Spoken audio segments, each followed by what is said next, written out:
యేసే పరిష్కారం ప్రేక్షకులందరికీ యేసుక్రీస్తు వారి అత్యున్నతమైన నామమున వందనాలు. ప్రభువునందు ప్రియ దేవుని బిడ్డలారా, నేటి దినము డాక్టర్ కారుపాటి శ్యామ్ సాగర్ గారి ద్వారా ప్రత్యేక ఆత్మీయ వర్తమానాలు మనం విందాం. మీరందరూ సిద్ధపడి ఉంటే డాక్టర్ కారుపాటి శ్యామ్ సాగర్ గారు ప్రార్థన చేసి ఈ దినపు వాక్య పరిచర్య చేస్తారు. ప్రభువునందు ప్రియ దేవుని బిడ్డలారా, ఈ రాత్రికాలం ఒక ప్రత్యేక వర్తమానం మీ ముందుకు తేవాలని ఆశపడుతున్నాను. వేషానికే వేశ్య, వాస్తవానికి నీతిమంతురాలు. ఒక విధవరాలు యొక్క వృత్తాంతం,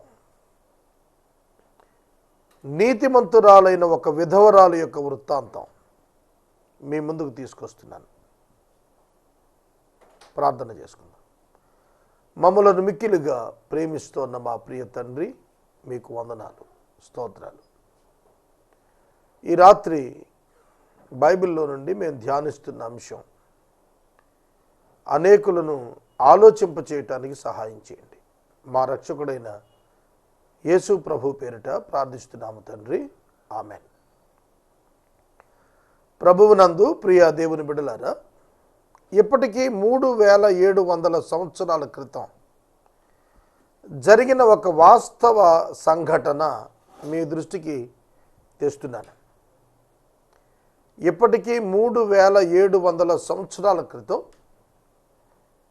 జరిగినటువంటి ఒక ముఖ్యమైనటువంటి ఘట్టం మీ ముందుకు తెస్తున్నాను. వేషానికే వేశ్య, వాస్తవంలో ఆమె నీతిమంతురాలు. ఆమె నీతిమంతురాలు. వేశ్య అంటున్నారు, ఆమె నీతిమంతురాలు అంటారేమిటి? పజిల్గా ఉంది కదూ. అవును, ఆమె నీతిమంతురాలు. ఎలా అనేది మనం ధ్యానం చేద్దాం. ఆనాటి కల్చర్ మీకు కొంచెం చెప్పాలి. ఇప్పుడు 21వ శతాబ్దంలో భారతదేశంలో, ఆంధ్ర రాష్ట్రంలో క్రైస్తవ మతంలో పర్టిక్యులర్ సబ్ కాస్ట్లో, ఈ మాట సవరణతో కూడినది, జాగ్రత్తగానండి. క్రైస్తవ మతంలో అన్నాను నేను, క్రైస్తవ్యంలో అనలేదు.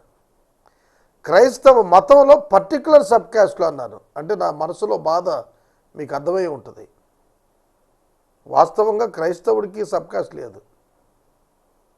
క్రైస్తవుడు క్రైస్తవుడే. కానీ సబ్ కాస్ట్ సిస్టమ్ కంటిన్యూ అవుతుంది. క్రిస్టియానిటీలో సబ్ కాస్ట్ సిస్టమ్ కంటిన్యూ అవుతుంది. అర్థమవుతుందా? కాబట్టి నేను ఈ మాట ప్రయోగించి వివరణ ఇచ్చాను. కల్చర్ ఏ విధంగా ఉంది భారతదేశంలో, ఆంధ్ర రాష్ట్రంలో, క్రైస్తవ మతంలో, సబ్ కాస్ట్లో కల్చర్ ఎట్లా ఉంది అనేది మనందరికీ తెలుసు. వివాహాల విషయంలో డిఫరెంట్ కల్చర్స్, అలాగే చావు విషయంలో డిఫరెంట్ కల్చర్స్, ఆరాధన విషయంలో డిఫరెంట్ కల్చర్స్.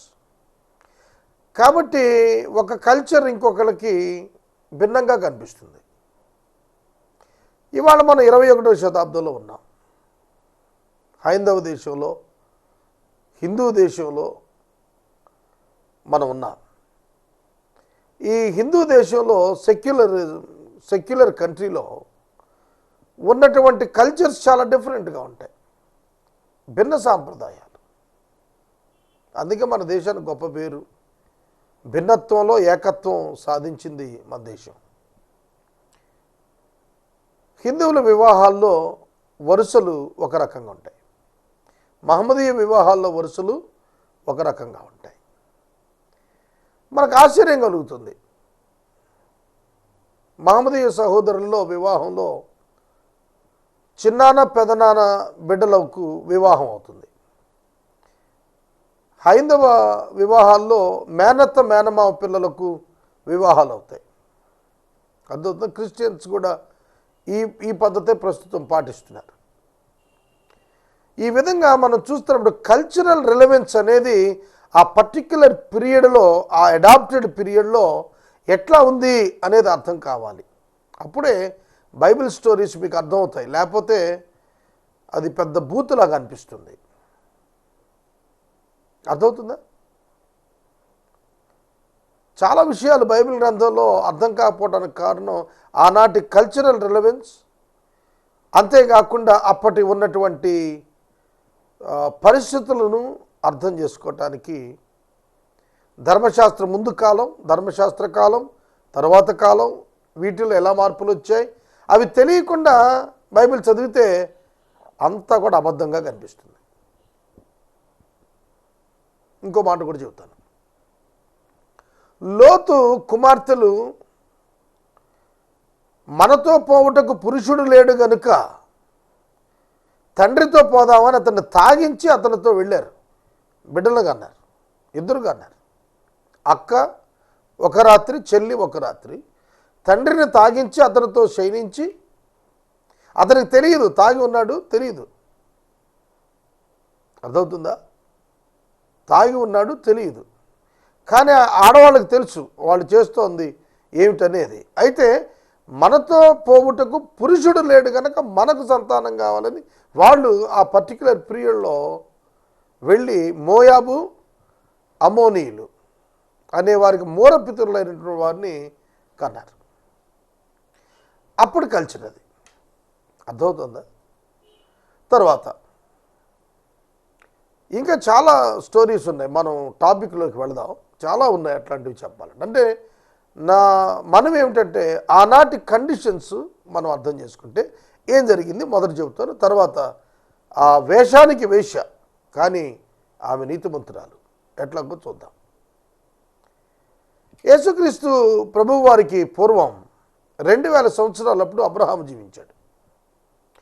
అబ్రహాము కుమారుడు ఇస్సాకు, ఇస్సాకు కుమారుడు యాకోబు, యాకోబు యొక్క కుమారులలో ఒకడు యూదా. బైబిల్ గ్రంథం చాలా అద్భుతంగా ఉంటుంది. ఆదికాండంలోని 50 అధ్యాయాల్లో ప్రధానమైనటువంటి వృత్తాంతం అబ్రహాము, ఇస్సాకు, యాకోబు, యోసేపు, ఐగుప్తు విషయాలు. అయితే మధ్యలో ఒక్క అధ్యాయం 38వ అధ్యాయం తీసుకొచ్చి ఫిక్స్ చేశాడు. నేను చాలా కాలం క్రితం ఆదికాండంలో 50 అధ్యాయాల్లో what is the need of the 38th chapter in the mist of the other chapters అనేది నేను చాలా ఆలోచించాను. కారణం ఏంటో తెలుసా? యేసుక్రీస్తు ప్రభు వచ్చింది ఆ అధ్యాయంలో జన్మించినటువంటి పెరెజు అనే వ్యక్తి యొక్క వంశంలో నుంచి. యూదా తామారునందు కనిన పెరెజు వంశంలో నుంచే యేసుక్రీస్తు ప్రభువారు జన్మించారు. కనుక మెస్సియా యొక్క ఆవిర్భావాన్ని కలపటానికి యూదా యొక్క చరిత్ర ఇచ్చాడు. ఆ కాలంలో జరిగినటువంటిది ఏమిటి అనగా, ఈనాడు కూడా కొన్ని క్యాస్ట్స్లో, కొన్ని రిలీజియన్స్లో ఈ కల్చర్ అడాప్ట్ అయి ఉన్నది ఇప్పటికీ కూడా. అదేమిటంటే,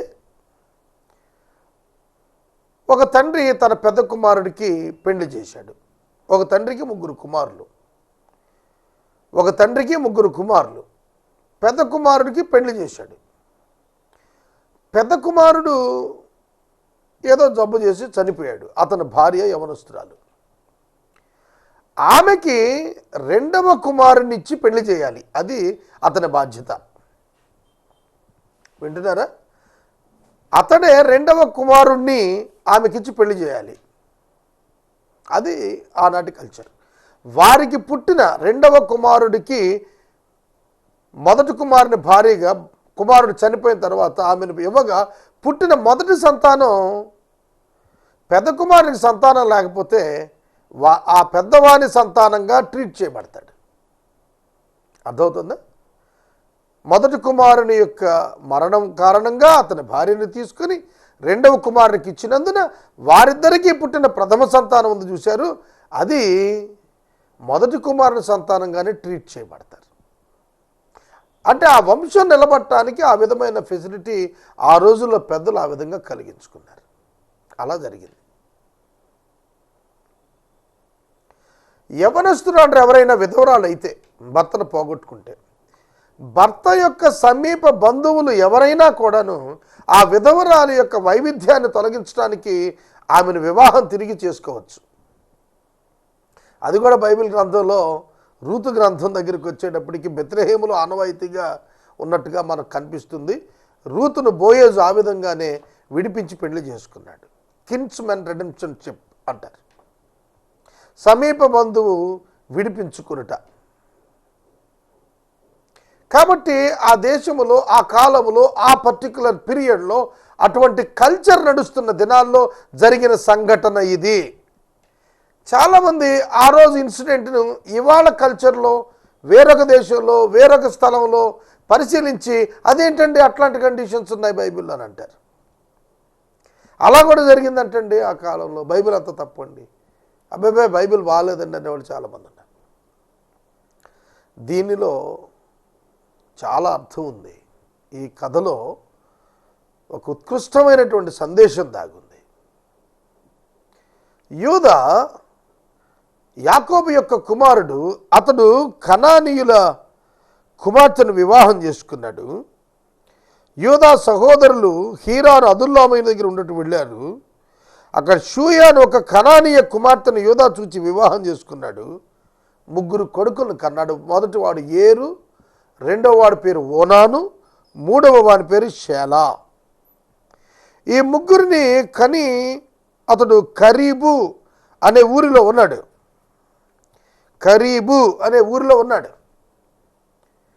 పెద్ద కుమారునికి తామారు అనేటువంటి ఒక ఆమెనిచ్చి వివాహం చేశాడు.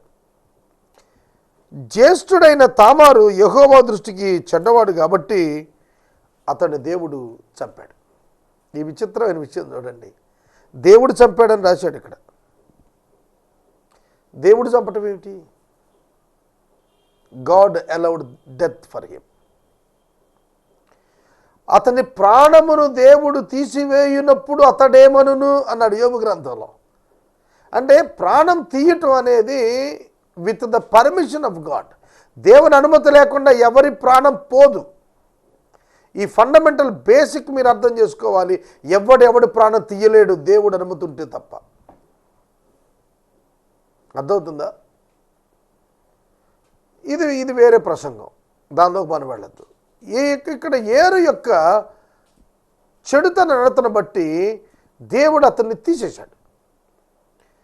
ఓనాను రెండవ కుమారుడు కదా, వెంటనే ఓనానికి ఇచ్చి తామారును వివాహం చేశాడు. అతను కూడా ఆమెతో వెళ్ళాడు. వెళ్ళినప్పుడు ఏం జరిగింది? నీ అన్నయ్య భార్య యొద్దకు వెళ్ళి మరిది ధర్మం జరిగించి నీ అన్నకు సంతానం కలుగు చేయమని యోధా చెప్పగా, ఓనాను ఆ సంతానం తనది కానేరదని ఎరిగి ఆమెతో పోయినప్పుడు వీడు చెడ్డవాడే. చూడండి, యోధా కుమారులు కదా అని మంచోళ్ళు ఉంటారని ఏమో అనుకోక్కర్లేదు. యోధా అనే మాటకు అర్థం ఏంటో తెలుసా? స్తుతి. యోధా నీతిమంతుడు. నీతిమంతుని కుమారులు ఎంత దరిద్రులుగా ఉన్నారు చూశారు. కాబట్టి నీతిమంతుల పిల్లలందరూ నీతిమంతులు అయిపోతారని అనుకోక్కర్లేదు. దొంగల పిల్లలందరూ దొంగలైపోతారని అనుకోక్కర్లేదు. విశ్వాసుల పిల్లలందరూ విశ్వాసులు అయిపోతారని అనుకోక్కర్లేదు. పాస్టర్ గారి పిల్లలందరూ పరిశుద్ధులు అయిపోతారని అనుకోక్కర్లేదు. అర్థమవుతుందా? కనుక ఇండివిజువాలిటీ వ్యక్తిగతం, రక్షణ వ్యక్తిగతం, నీతి వ్యక్తిగతమే. అది కాపాడుకున్న వాడికే ఫలం. ఇక్కడ ఓనాను ఏం చేశాడంటే, ఇది నా సంతానం కానేరదు కాబట్టి అని ఆ రేతస్సు నేలను విడిచాడు. స్పెర్మ్ అవుట్ సైడ్ విడిచాడు. విడిచినప్పుడు దేవుని కోపం రగులుకుంది. ఎందుకంటే ఒక కమిట్మెంట్తో కదా నువ్వు వెళ్ళింది. నీ తండ్రి ఒకటి చెప్పాడు, ఆ కమిట్మెంట్ నెరవేర్చడం కోసమని ఆమె యొద్దకు పోయావు. పోయిన తర్వాత మధ్యలో నీ వికెట్నెస్ ప్రదర్శించావు అని దేవుడు ఆగ్రహం తెచ్చుకుని అతను కూడా చంపేశాడు. అదే జరిగింది ఇక్కడ. అతనిని కూడా చంపాను. అతడు చేసినది యెహోవా దృష్టికి చెడ్డది కనుక ఆయన అతను కూడా చంపాను. ఏమిటి చెడ్డది? జాగ్రత్తగా అర్థం చేసుకోండి. ఏమిటి చెడ్డది? Principal behind this. ఏమిటి ఇందులో చెడ్డది అంటే, breaking the agreement, breaking the covenant, breaking the word with his father. అది చెడ్డది. తనది కానేరదని ముందు తెలియదా? అర్థమవుతుందా? మధ్యలో అర్థమైందా? కాదు. తన సంతానం కానేరదని ముందు ఎరిగి ఆ అగ్రిమెంట్కి ఎందుకు వెళ్ళాడు? That is sin. Breaking the law is sin. కాబట్టి దేవుడు అతన్ని చంపాడు అన్నప్పుడు అతడు పాపి, అందుకు చంపాడు దేవుడు. అతను కండెమ్డ్ వన్, అందుకు తీసేశాడు. ఈ సందర్భం చూసేటప్పటికి భయపడ్డాడు యోధ. ఏమిటి, పెద్ద అబ్బాయిని ఇచ్చాను, పెద్దోడు చచ్చిపోయాడు, ఈ అమ్మాయిని చేస్తే. సూపర్స్టిషియస్, మూఢనమ్మకాలు. రెండోవాడిని ఇచ్చాను, రెండోవాడు చచ్చిపోయాడు. రెండోవాడు ఎందుకు చచ్చిపోయాడు? దేవుడు ఎందుకు చంపేశాడు? కారణం తెలియదు కదా యోధాకి. ఏం జరిగిందో, దేవుడు ఎందుకు మొత్తాడో యోధాకు తెలియదు కదా. అప్పుడు భయపడ్డాడు. చాలా సందర్భాల్లో ఇప్పటికీ ఇలాంటి సూపర్స్టిషియస్ ఉన్నాయి. ఏదంటారు చూశారు, గొడ్డొచ్చిన వేళ అని అంటారు చూశారు, బెడ్ వచ్చిన వేళ అని. ఎవరు చెప్పాడు అవన్నీ కూడా? అంతే, అది మనం మార్చలేం. ఇప్పటికీ విధవరాలు ఎదురొస్తే ముందుకు పోలేరు. నాకు చాలా అసహ్యమైనటువంటి పరిస్థితి ఏంటంటే, వివాహాల్లో విధవరాలు అక్షంతలు వేయకూడదు అని అంటారు. ఎవరు చెప్పాడు అది? ఎంత ధన్యత, పెద్దవారు దీవించారు అని అంటే ఎంత ధన్యత. కనుక చాలా మూఢనమ్మకాలు ఈనాడు సొసైటీలో క్రిస్టియన్స్ కూడా ప్రాక్టీస్ చేస్తున్నారు. అలానే యోధా గారు కూడా ఏం చేశాడంటే, తన మూడవ కుమారుడు షేల ఇంకా చిన్నవాడు కనుక ఇవ్వాలి అని అంటే భయపడ్డాడు. తన ఇంట ఉంచుకొని కుమారుడు పెద్ద అయిన తర్వాత ఇచ్చి పెళ్లి చేయొచ్చు కదా, అలా అనలేదు. నీవు మీ ఇంటికి వెళ్ళి వెయిట్ చేయి, వీడు పెద్దవాడైన తర్వాత నేను తెచ్చి చెబుతాను. అంటే పైకి మాత్రం నీతి తప్పినట్టుగా కనపడకూడదు, ఏదో ఒక లిటిగేషన్ పెట్టి మాత్రం ఫెయిర్నెస్ కనపడేట్టుగా చూపించుకోవాలి. ఇది human tendency, sinful human tendency.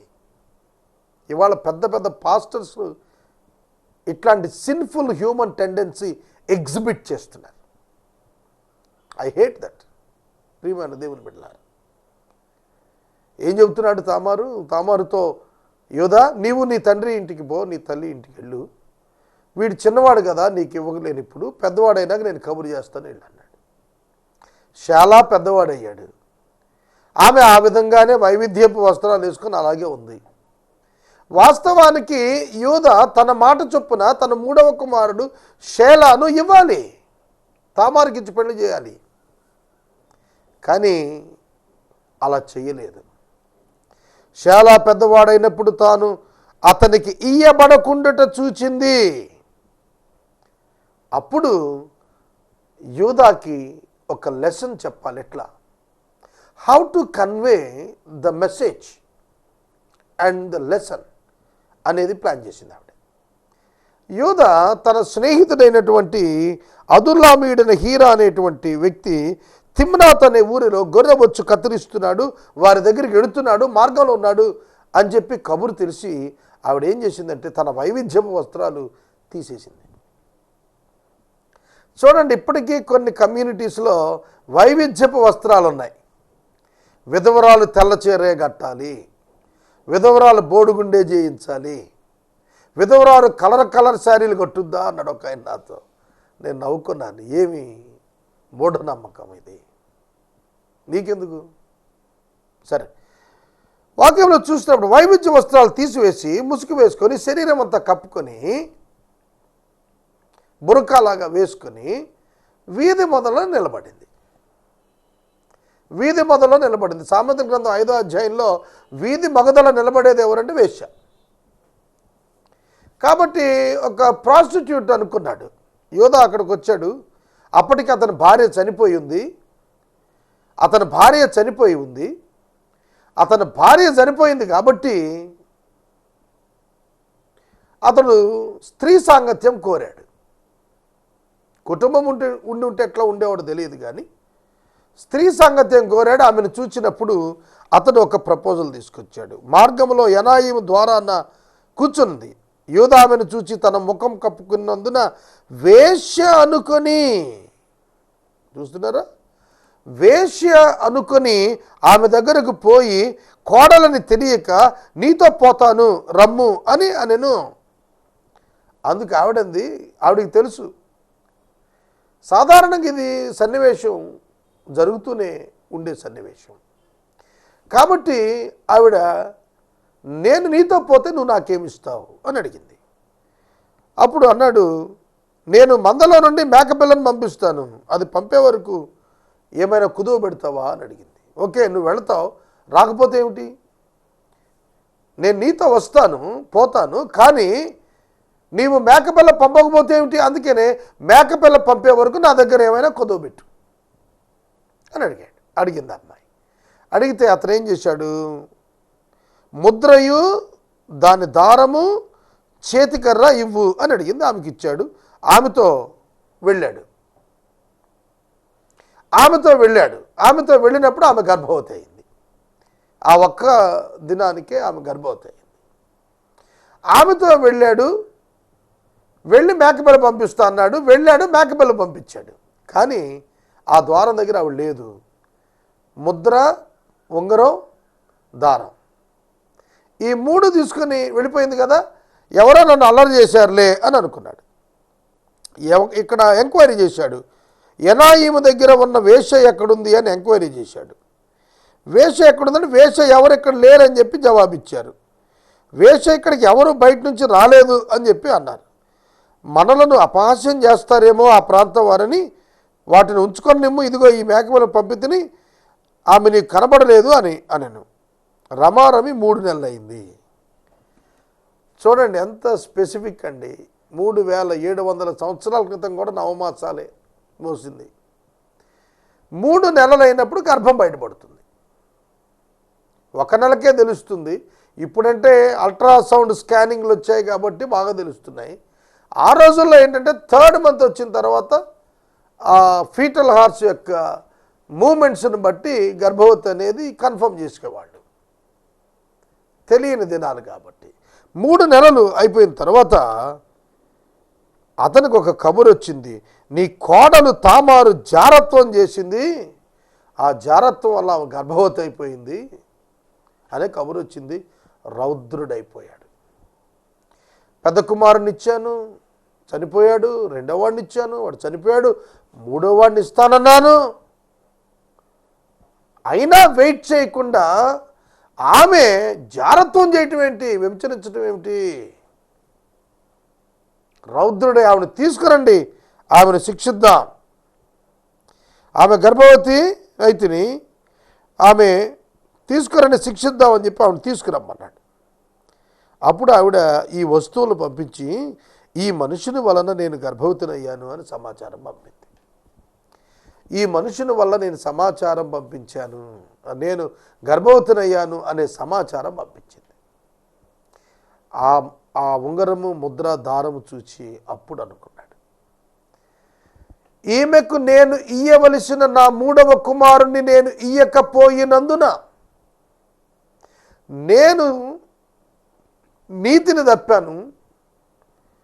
కనుక ఆమె నీతిమంతురాలై ఉండి కూడా నేను నీతిని తప్పి తినని, నేను చేయాల్సిన పని చేయలేదని నాకు తెలియచేయటానికి ఈ విధంగా చేసింది ఈమె నాకంటే నీతిమంతురాలు.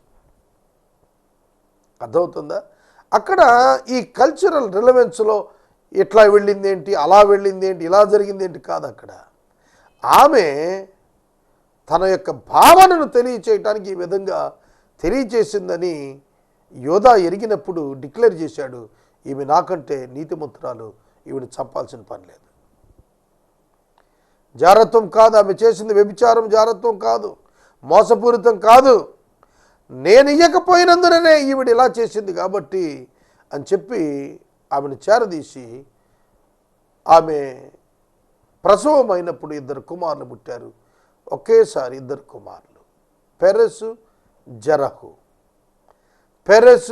జరహు అనే 2 కుమారులు జన్మించారు. ఇక తర్వాత ఆమెను ఎన్నడూ కూడా అతడు మరలా కోడలేదు. మామ కదా, మామ వరుస కనుక ఆమెను కోడలేదు. ఆ తర్వాత తామారుకు షేలానిచ్చి పెళ్లి చేశాడో లేదో రాయలేదు.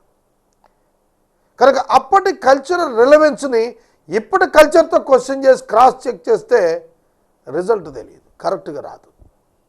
అర్థమవుతుందా? ఈమె యొక్క నీతి ఏమిటంటే ఆమె జారత్వం చేయలేదు. ఆమె యూదాకు తాను తెలియచేసింది ఏమనంటే ఏమిటి సంభవించింది, శేలాను ఏనందున ఆమె ఆ విధంగా ప్రవర్తించింది. తాను సంతానం పొందాలి కదా, తాను సంతానం పొంది వంశం అభివృద్ధి చెందించుకోవాలి. అందుకొరకు ఆవిడ ఆ విధంగా చేసింది కనుక ఆమె నీతిమంతురాలి అని చెప్పి స్టేట్మెంట్ ఇచ్చాడు. వాస్తవానికి నీతిమంతురాలే, వేషానికి మాత్రమే వేషవేషం వేసింది, ఈవిడ నీతిమంతురాలు అని చెప్పాడు. ఆ వంశములో నుండి దేవుడు ఆమె చేసినది అంగీకరించాడు.